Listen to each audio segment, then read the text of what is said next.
এখনকার সময়ে মানুষ হত্যা যেন খুব সহজ একটা কাজ হয়ে গেছে। মনে রাখবেন, যারা খুন খারাপি করতেছেন, সন্ত্রাসী কার্যক্রম করতেছেন, আল্লাহ তাআলার কাছে অবশ্যই অবশ্যই উঠে দাঁড়াতে হবে। আল্লাহ তাআলার কাছে হিসাব দিতে হবে।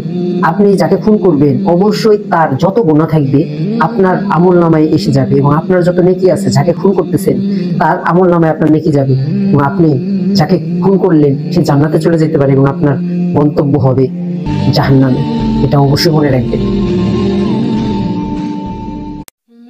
এখনকার সময়ে মানুষ হত্যা যেন খুব সহজ একটা কাজ হয়ে গেছে। মনে রাখবেন, যারা খুন খারাপি করতেছেন, সন্ত্রাসী কার্যক্রম করতেছেন, আল্লাহ তাআলার কাছে অবশ্যই অবশ্যই উঠে দাঁড়াতে হবে। আল্লাহ তাআলার কাছে হিসাব দিতে হবে।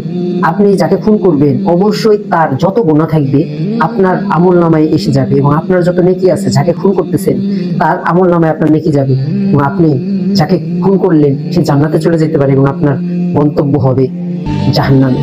এটা অবশ্যই মনে রাখবেন।